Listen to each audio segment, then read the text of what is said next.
It has been said that every person has a book within them, the story of their life, the events that shaped them, the passions that moved them, the people that influenced them, the moments that impacted them, even the faith that transformed them. And through these stories flows joy and sorrows, disappointments and delights, countless twists and turns, all interwoven to create a never-before-told, one-of-a-kind story. The story of you. It's a story still being written by you and by God, day after day, line after line, storylines, write good things.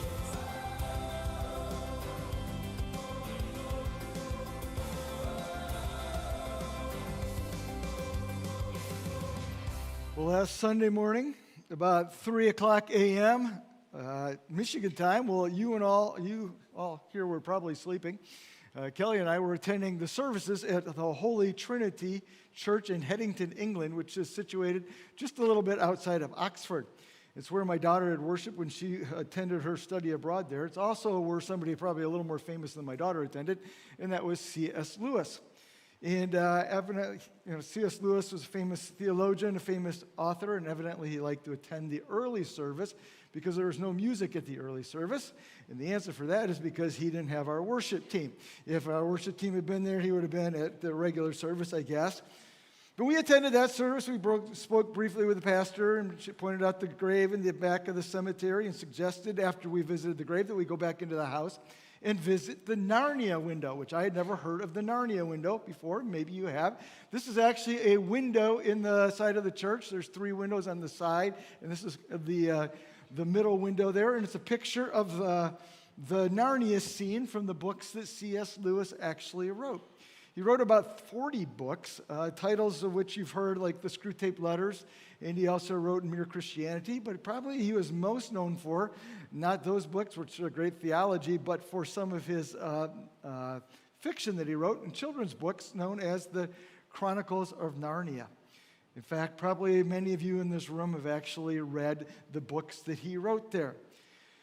But what is it about those stories that pull us in? If you're not familiar with the stories and don't like to read, they put this all into movies back a while ago too.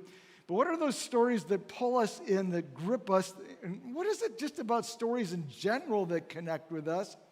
But what is it that makes some stories connect with us more than other stories? What is it that makes for a good story? And I suppose there are a lot of different answers for that. But the question may not be quite as subjective as it sounds, because good stories are marked by certain things. And so let me just mention several of them to you this morning. And this is not an exhaustive list, but you will find these things in good stories. First of all, you will find conflict. Every good story revolves around the idea of a conflict. There are 2 warring factors in a story that are in conflict with each other. And sometimes it's a man versus a man. Sometimes it could be man versus nature, or man versus himself. There's all these different ways that you can have conflict, but then the conflict also comes with complications. So every time it looks like the conflict's about to be resolved, something else goes wrong. And that's why you have to turn the page and you move into the next complication. And just about that time that one's solved, well, something else goes wrong, and you keep moving through a story that way with conflict and complication. And that's where we use the term plot twist. It's because we've just hit a new complication and something goes in a direction that we're not exactly expecting. Secondly, there's suspense.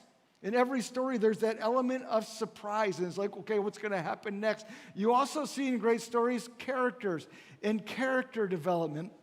And what we see in those characters is it's often like the depth of their personality that really resonates with us.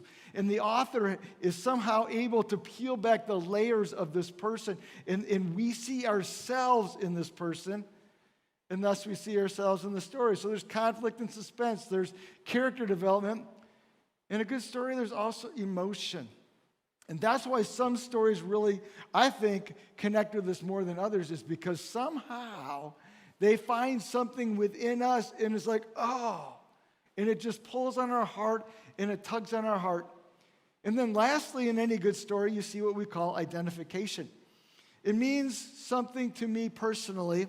It means that I can actually interject myself into this story and I can experience it somehow on my own.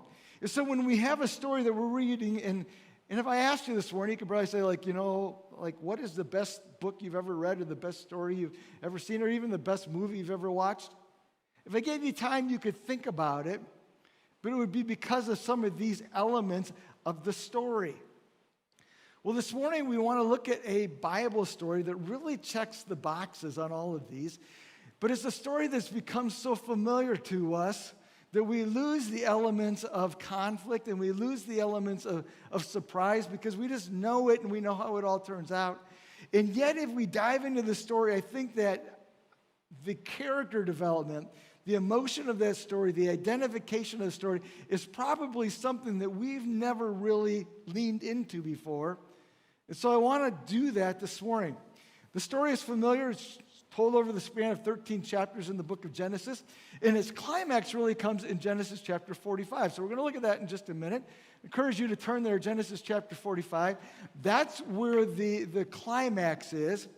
And then when you get to Genesis chapter 50, you get what's called the denouement. Any of you are into writing or literature, the denouement is when the climax of the story has kind of come down and you take and you tie up all the loose ends of the story. And you know that if you watch a movie, you read a book, the high point happens, but there's always those little things that you're still wondering about that they have to kind of close up. And that's what goes on here in this story of Joseph.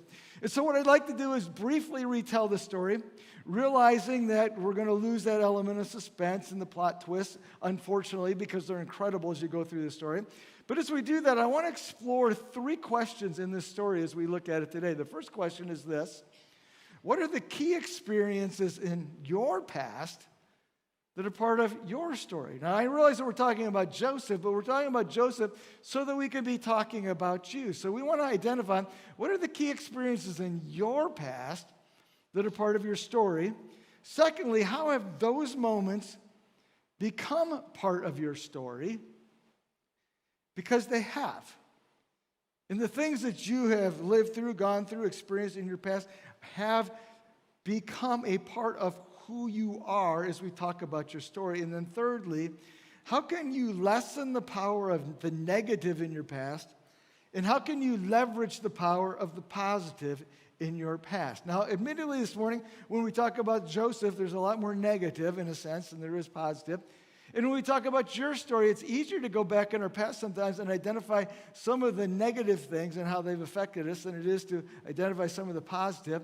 We want to do a little bit of both, but we're going to admittedly land a little bit more on that negative, not for the sake to make us feel bad, but for the sake of seeing how God can take those elements of our story and somehow still use them to make us the person that he wants us to be. So here's the story of Joseph. He was one of 12 sons. He was number 11, actually. He was born somewhat after the first 10, so his older brothers were a little bit older. But when he arrived, he was the favorite. He was the favorite in part because his mother was the favorite wife. See, his father had 4 wives. And if you think your family was dysfunctional with one father and one mother, just try it with like one father, 4 mothers, and at least 12 kids. So his father had essentially 4 wives, but Rachel was his favorite. So his son, Joseph, got favored status. And it was obvious to everyone because of how he treated Joseph. But it was also obvious because he gave Joseph this coat of many colors. And every time he walked into the room, it would remind his 10 brothers, you're not the favorite, I am. So this is the situation and the setting that Joseph grew up in. Well, you can imagine. It didn't really sit well with his brothers. In fact, they weren't real fond of Joseph. In fact, we're told actually, we'll read this in just a little bit, that his brothers hated him. Then Joseph had these dreams, which just added to the problem because these dreams were different settings where figuratively his brothers were coming and bowing down to him, and rather than keeping to himself, he went off and shared these with his dreams, and well, that hatred would just ratchet it up to another level. And so you have this family that's really not doing well. If you talk about sibling rivalry, we've taken it to an extreme here. And there's this hatred that's going on. Now, that's all just an important setup to the real story, which happens next. Because as the story goes on, one day Jacob, Joseph's father, sends him out to check on his brother who are tending sheep. And they see him coming. And it pops into one of their heads, and I don't know which one, and we're not told, but you know what? We could solve this problem if we just killed him. Now, I don't know, you've probably, in your family, you've had those moments where you just like wanted to strangle your brother or sister or whatever like that, but not really. But they really did. They really wanted to kill him, so as they walk up, their plan is to kill him, but one of his older brothers, Reuben, steps in and says, no, we're not going to kill him. Let's spare his life. And his plan was he was going to try to rescue him later on. But when he walks up, his brothers ambush him. I don't think we get this in the story. His brothers ambush him and physically attack him, and they rip his clothes off. And they take him, and they throw him into a pit, we're told. And their plan, is kill him, maybe. But there he sits in that pit. And this is where our familiarity with the story robs us with something, because we know how the story turns out. And so we go merrily on our way, and we we fail to stop to really experience what Joseph is going through in that moment. So let me ask you these questions actually. Have you ever been hated before? You ever been hated by your family? You ever been rejected? Those are painful experiences. You ever been physically attacked? Or maybe even emotionally attacked? And have you been left exposed and helpless? In his case, naked? Have you been terrified of what happens next? Can you imagine what it felt like for Joseph to be sitting in that pit? And as I see him, he's probably in a fetal position, scared out of his head, maybe crying his eyes out in that moment. And we miss that in the story. But it's real. Have you ever been abandoned? You ever wondered how long he sat in that pit? He had no idea what was going to happen next. But it wasn't going to be good. And we're talking about some incredibly major trauma here in this guy's story. What just happened to Joseph, I wouldn't wish on anybody. But it's not done yet. Because he gets rescued, if you want to call it a rescue. His rescuers arrive. They're foreigners who are walking through their traders, and there's one more thing to trade. They buy Joseph. They buy him as a slave, and who knows how they take him to Egypt, but that's where they go. He's probably goes bound, don't think they gave him his clothes back. But he gets to Egypt. He's got to learn a new language. He's got to learn a new culture.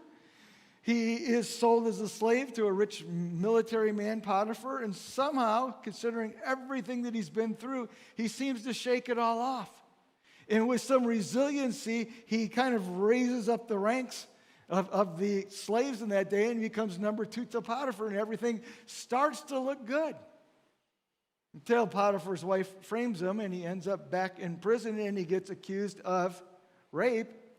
This is not the life that you or I would choose. And this is the life that he's dealing with. And Joseph is trying to do the right thing. He lands in jail, and we just have this story here with all of these complications. And somehow he survives his experience, and he becomes number 2 again, this time not to Potiphar, but this time to Pharaoh. And I realize that I've left out a lot of the story there. But he's overcome this conflict in his life. But it's not the conflict of will you make good even though you've gone through bad. It's this conflict of hatred that he has to overcome. So as the story goes on, a famine hits the region, and those brothers who sold him as a slave long ago unknowingly go down to Egypt and have to buy food. And who is it that they have to buy food from? Well, Joseph, who's now number 2, who somehow has risen over all of that adversity, but they don't actually recognize him. They have no idea that's where he's ended up or what's become of him. And so this story goes on, and Joseph eventually reveals himself, and he feeds his family, and they all live happily ever after. That's what we feel like. Okay, it was so bad for you to start with Joseph, but somehow you overcame with it. Good for you, and good for you for saving your family. But I wonder if it was really that easy. So read with me, if you will, Genesis chapter 45, 1 through 15 is where we're going to be reading here. Then Joseph, this is when his brothers come to Egypt, and Joseph is going to help them. Joseph could no longer control himself before all his attendants, and he cried out, "Have everyone leave my presence." So there was no one with Joseph, and he made himself known to his brothers. And he wept so loudly the Egyptians heard him, and Pharaoh's household heard about it. And Joseph said to his brothers, "I am Joseph. Is my father still living?" But his brothers were not able to answer him because they were terrified at his presence. They were terrified at his presence. I think that describes what was going on there. And again, we miss the emotion of the story there. There was nothing to say because they were absolutely overcome, overwhelmed, and probably scared for their lives at that moment. And Joseph said to his brothers, "Come close to me." And when he had done so, he said, "I am your brother Joseph, the one you sold into Egypt. Now, don't be distressed and don't be angry with yourselves for selling me here, because it was to save lives that God sent me ahead of you. For 2 years now, there's been famine in the land, and for the next 5, there's going to be no plowing or reaping. But God sent me ahead of you to preserve for you a remnant on earth and to save your lives by a great deliverance. So then it was not you who sent me here, but God. He made me father to Pharaoh, Lord of his entire household and ruler to all Israel. Now hurry back to my father and say to him, this is what your son Joseph says. God has made me Lord of all Egypt. Come down to me. Don't delay." But let's just pause for a minute and think about what Joseph has experienced up to this moment. He's experienced extreme family dysfunction. As I mentioned before, 4 mothers, 2 marriages, 12 boys, sibling rivalry, jealousy, favoritism. He was pedestalized as a child, and by the way, that is not a gift. If you were the favorite child, your parents were not doing you any favors. With that status, that's why we don't want to do the same thing with our kids. And he played his hand poorly even with all of that. He's gone through these harsh life events, rejection. There's so much anger in this story. There's so much trauma in the story. He's been framed, falsely accused. And when that happened, his reputation went down, too. It wasn't just that he was innocent, it's that everybody thought he was guilty. There's disappointment. There's 12 to 13 years before this story sorts itself out. And for over a decade, he deals with all of that. Now, along the line, there's some successes, too, where he lands. He seems to land on his feet. And here's the deal, though. His story is not unique because we've all experienced our own issues and our own trauma and our own challenges and our own things in our story. Many of us have gone through family dysfunction. Some have gone through divorce. Some have gone through abuse. Some have gone through messaging from your parents. Things like, why can't you be more like your sister? Or you're never going to amount to anything when you grow up, or whatever. And we've gone through these things, and we've seen parenting issues and how they've played out into our lives. And we've experienced messaging from others, and some of you have even had these experiences from coaches or from teachers who have said things that were incredibly hurtful and distressing.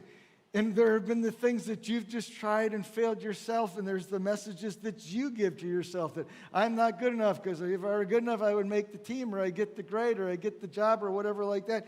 And we go through these things, and we have all these stories and experiences of our past, and they do affect us. But it's not just our childhood. Sometimes it's in adulthood. We're on the wrong end of an affair, or go through a divorce, we get fired from a job. There's so many things that are part of our story. And what do we do with them, though? we take them and we try to cope with them as best we can, and we basically push them down and just try to, well, let's let the past be the past, and we try to move on, and that's fine. The problem is we can put the event in the past, but it's hard to put the impact there as well. And that's what fascinates me with the story about Joseph, is he was somehow able to take all of these things from the past and somehow leave them there and to step into the future without those things affecting him as much as I think probably should be affecting him. But we struggle with these things because we have situations in our past that come and they mess us up, and what they do is they cause us to act in ways, they cause us to think in ways, they cause us to function in ways, respond in ways that we just do naturally. I'm using that term a little bit loosely, but we do it naturally because we don't realize how it's coming forward. So for instance, something will happen in our lives today, and we react in a certain way, and we step back and like, why did I react that way? Part of the reason we react that way is because of what's happened in the past here. So that reaction may be a reaction of compensation. So somewhere in the past, somebody diminished me, and so my reaction to a situation that feels similar is to try to be big enough or larger than life, or so I might brag about something, or I might boast something, or I might try to deflect something so that I don't have to feel that same emotion again. And you could take it, so sometimes it's compensation, sometimes it's avoidance. Something comes up and it goes back and it strikes one of these chords back here, and it's like, okay, how do I just get away from this? And so we run from the situation like that. Sometimes it's protection. We do things to prevent something else happening to ourselves. Sometimes we just take those things and we assume that those are going to limit us, but we take these stories from our past, and a lot of times I think even subconsciously, we carry them forward. We're like, oh, I'm done with that experience. But the message that comes from that experience, we take forward, and we fail to realize how much it's affecting us.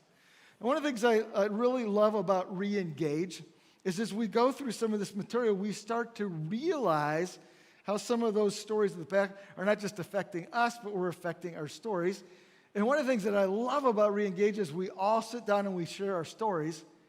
And it's a fascinating thing for all of us because we start to recognize how these past things are playing out even in our marriage relationships today. But I use it as an example because we all have these backstories that do affect our current stories.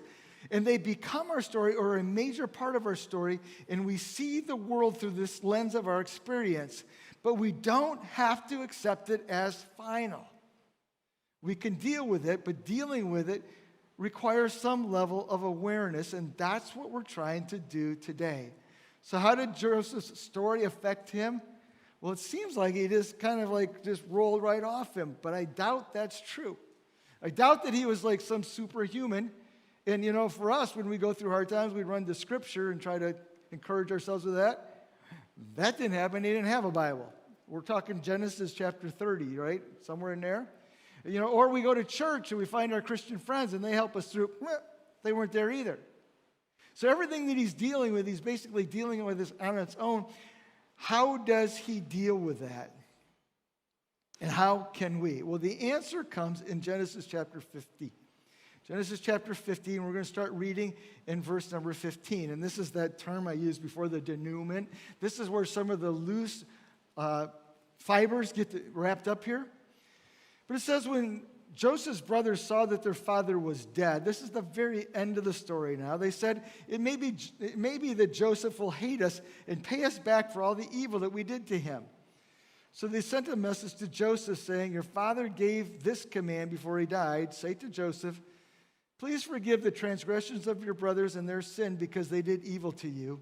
And now please forgive the transgressions of the servants of the God of your father. Joseph wept when they spoke to him. His brothers also came and fell down before him and said, behold, we are your servants. But Joseph said to them, do not fear, for am I in the place of God? And then notice this next verse. And we're going to spend the rest of our time here this morning unpacking this verse. He says, as for you, you meant evil against me. But God meant it for good, to bring about that many people should be kept alive as they are today. So do not fear. I will provide for you and for your little ones. Thus he comforted them and spoke kindly to them. And we see, I think, at least 6 things in this verse that can help us as we go back and look at our stories, because this is the story of you. How do we move from this stuff affecting us, even though it's negative? How do we move this to affecting us not in negative ways, but in positive ways? Or how can we leverage this, or how can we overcome this? And how can we even take some of the positives and use this as a positive in our story? Here's the first thing we need to do, though. And this is when we're looking at something that's been a trauma in our lives. We need to identify the evil. Joseph says this, you meant evil against me. What you did was actually evil. It was wrong. Evil is evil, and we can call evil evil. And there are things that have happened to you in your past that's okay to say, this happened to me. I experienced this, and this was an evil thing in my life. Because it was. Because that's what Satan is trying to do. He's trying to ruin, he's trying to destroy stories, and he brings evil into our stories. We live in a broken world, and we are cut by the sharp edges of that brokenness. And so what I appreciate here about Joseph, he doesn't go back and say, oh, it was no big deal. He says, you know what? It was evil. And we need to be okay with that. You might have to confront it. I don't know. But you can see it as a real and harmful part of your story. So we don't need to deny it. And we don't need to minimize it. And that's one of our favorite ways to deal with things in the past. You say, oh, it was no big deal. Yes, it was. It's okay. You can say that. And you can even realize that you might have been an intentional target. And this is helpful. Why? Not to open up old wounds, but to understand why you're feeling like you're feeling, why you're thinking like you're feeling or thinking, or why you might even be responding like what you're responding. So he's not glossing over anything here, but he doesn't leave it there either. He goes on and he acknowledges the source. He says, what you did to me was evil, but it's what you did to me from the outside. So what happened was not from me, it came from outside. So as you're dealing with this, realize that the source is external. Now last week, Mark talked a lot about your story and what I would call the internal. From Psalm 139, how we were made, how we were crafted by God, and how we were wired by God. That's a lot of the internal part of our stories. What Joseph's doing here is he's focusing on the external part of his story. And so this is something that happened to him, but it wasn't from him. And so that's important to keep in mind. And so these external things then shape our story. The third thing here, though, is to allow for God. And the most powerful phrase in that story is it says, you meant it for evil, but God meant it for good. And it's to allow for God to be a part of your story, to realize that the effects of sin and the effects of these things have happened to you, but that they don't have to stop there. And that God doesn't look at that and go, oh, well, this is a hopeless case. Instead, God looks at it and says, okay, now how are we going to take these things here, and how are we going to make this somehow a meaningful experience? And how can we bring healing? And how can we bring help? And how can we bring hope? And how can we bring perspective into this moment? And this is where we need God desperately in our stories, because we have this evil. We've gone through these things. It's come from outside, but we need God in our stories now to take it and to write the plot twists that we desperately need. And that's what he does for Joseph, and that's what he can do for you. And it leads us to this next step, though, which is simply to look for good. Can God make this situation good? Well, what's done is done, but what God can do is take this situation and he can work it for good In other words, he can make it matter. He can make it meaningful. He can make it so that it becomes a part of your story that leads to good somewhere down the road. And sometimes, and I think we quote Romans 8:28, God can use everything for good. He doesn't make what happened good. He takes what's happened and says we can get good out of that. And that's a little bit different, but I think that's an important point there. But God can make it better somehow, so we need to have God in the situation, and then we could take that step where instead of looking back, we start to look forward and we focus on the future. And this is what Joseph does in the story. He says, okay, you meant it for evil. This is a bad situation. But God took this situation, and you know what he's going to do? He's going to use it to keep you alive. And we're going to stop looking back here, and we're going to start looking forward in this moment here. We're going to focus on the future. And then we're going to live in grace. I love what Joseph says here at the end. He says, Dan, your little ones will be taken care of. You know, guys, you threw me in a pit. But you know what I'm going to do for you and for your kids and probably for your grandkids by this point? I'm going to make sure that they're taken care of. Because we're going to be done with all that, and we're going to live in grace now. And your children will never be treated by me as I was treated by you. Instead, they'll be given my blessing. And so forgiveness has to be a part of our stories because we can't move into the future while we're holding on to our past. And this is part of how God takes this, and we have these things in our stories, and these things can be a real have a detrimental effect on our stories, or we can take them to God, and God can take them and say, okay, now let's see where we can take these things and use them for good. So this message this morning is about recognizing experiences that affect us. But it's not just recognizing that they affect us, it's recognizing how they affect us and giving us some awareness to that. So for example, if you grew up in a home that was a very performance-based home, where you were constantly, you had to do things to get the approval or the acceptance of your parent, that may still be affecting you today. And you may still be desperate for approval, desperate for affirmation, desperate and always looking to do enough for people to think you're okay. Maybe you grew up in a place, or maybe you experienced some level, and a lot of this is in our homes, let's be honest, but maybe it's like chaos. You just lived in chaos. And so now you're like, okay, I have this problem where like I need everything to be controlled. Well, it's starting to understand how these pieces fit together. And hopefully that becomes apparent here, because the things that we deal with now, and sometimes like, why did I act like that? Or why do I always think this way? Or why does my mind always go here? And we have all these things that we say, well, it's starting to understand what happened here, not so that you can beat yourself up, but so that you can go back and say, oh, I get it. And so that you can start to address these things and say, okay, God, how can you take this part of my story? And how can you turn it for good? And that's not to deny also that there are good things in your story too. Because we can go back to those and we can still leverage those things for good. But it's starting to realize that all of our stories are all of these experiences as they compound and as they build up. But it's not just the experience. It's the way that we respond to the experience, and to let God use them and to shape them into our lives.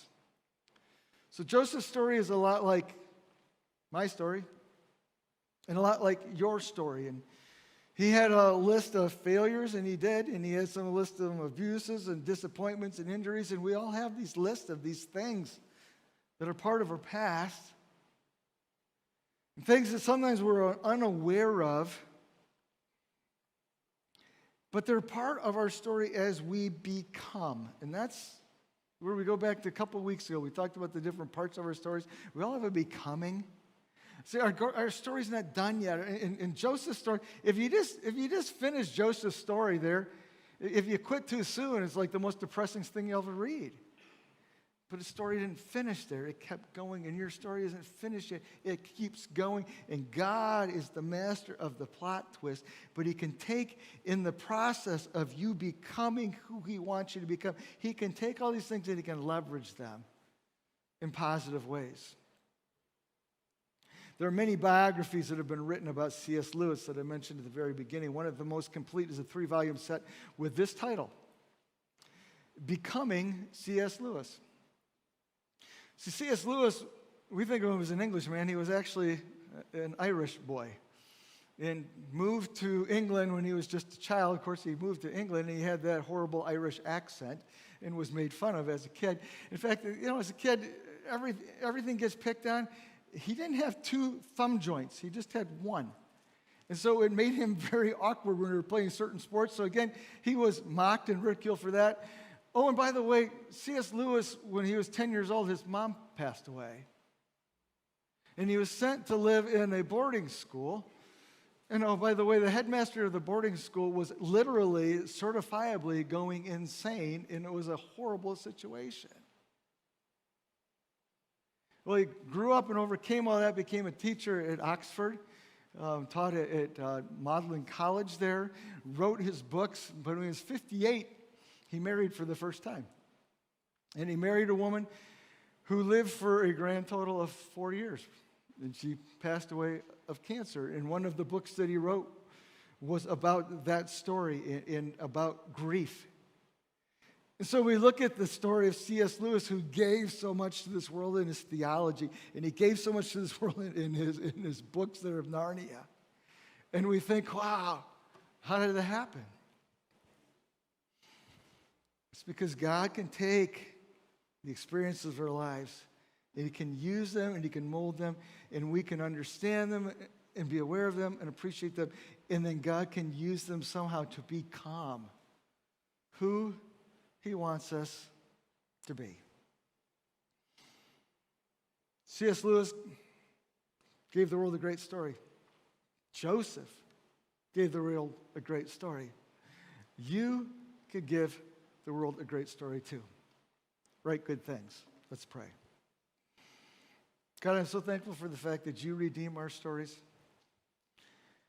I pray that this morning that as we come and gather, we won't be discouraged by what's happened in our past, but we would be encouraged by the future that you have for us, because our stories are not done being written yet. You're still writing. You're writing great things, and we have the ability to write good things too. So please encourage the person this morning that needs encouragement. Please give awareness to the person this morning who maybe needs to look back and say, oh, that's why. Lord, give us determination to walk out of here to say, you know what? It doesn't matter, in that it doesn't control me anymore. It doesn't have to have power over me. I pray that you would give release to people this morning as well. Our heads are bowed, our eyes are closed. Release comes through forgiveness. Some of our past we just need to be forgiven for. That's where Jesus comes into the picture. He died on a cross so we could have forgiveness of sins, and he will give that to you if you'll ask him. Maybe you need to forgive somebody else. Maybe that's where you need forgiveness. Maybe you need to even forgive yourself so that you can move on. But where do you need to look back and say, okay, that's a part of my past. God, I'm giving it to you. And I'm going to ask you to write a better story. And yeah, they're me. I can't get rid of them. But can you use them in positive ways in my life? Will you make that your prayer this morning? God, we look to you to write our stories.